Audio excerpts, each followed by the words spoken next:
Pemerintah Kota Banjarmasin diminta mencari sumber pendapatan daerah yang baru, jangan hanya berharap pada pendapatan yang sudah ada.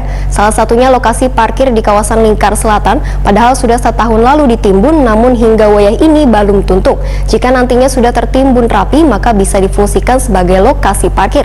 Penghasilan untuk PAD pun menjadi bertambah. Pemirsa, berikut untuk kabar selengkapnya. Pemerintah Kota Banjarmasin diminta untuk mencari sumber pendapatan daerah yang baru, jangan hanya berharap pada pendapatan yang sudah ada. Salah satunya lokasi parkir yang berada di kawasan Lingkar Selatan. Padahal sudah setahun yang lalu ditimbun, namun hingga wayah ini belum tuntung. Jika nantinya sudah tertimbun rapi, maka bisa difungsikan sebagai lokasi parkir, sehingga ribuan truk yang berada di kawasan pelabuhan bisa memarkirkan kendaraannya di tempat tersebut. Penghasilan untuk pendapatan asli daerah pun menjadi bertambah. Demikian dipedahkan anggota Badan Anggaran DPRD Banjarmasin, Wahid Takuni Primati Jelang tengah hari Kamis, 9 September 2021. Mungkin ribuan truk ada di pelabuhan yang memerlukan tempat parkir. Itu yang pertama. Dan di Trisakti juga, yang di Pasar Ujung Pandang itu juga menjadi sumber PAD kalau dibuka untuk parkir. Nah, itu yang kedua. Yang ketiga, untuk tendean. Di sana kan hanya sepeda motor yang bisa parkir. Sedangkan itu adalah wisata yang sudah mungkin bukan hanya Kalsel lagi, dari luar Kalsel pun sudah mengetahui.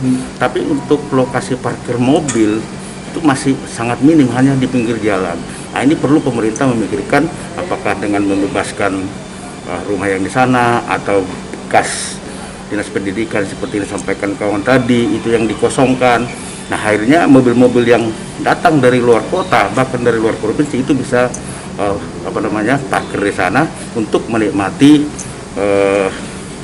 tempat wisata yang ada di tendean, termasuk susur sungai yang menjadi primadona Kota Banjarmasin. Itu mungkin beberapa bagian yang menjadi sumber-sumber PAD yang kita sampaikan kepada pemerintah. Masih banyak hal yang lain.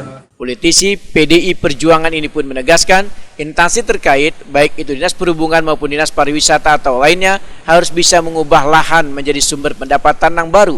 Jangan hanya melaksanakan kegiatan rutin atau menggali potensi pendapatan yang sudah ada. Ketua Komisi 1 DPRD Banjarmasin ini pun kada setuju bila wacana untuk menaikkan retribusi daerah hanya untuk menaikkan pendapatan asli daerah di tengah wabah pandemi COVID-19 ini, karena perekonomian warga masih turun drastis.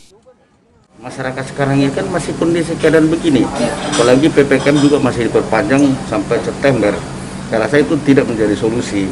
Tapi kalau sumber-sumber yang baru, yang sudah kita lihat mata, contohnya di ada yang lain lagi yang di Pulau Bromo, kan Jembatan Bromo, itu kan bisa menjadi sumber PAD seperti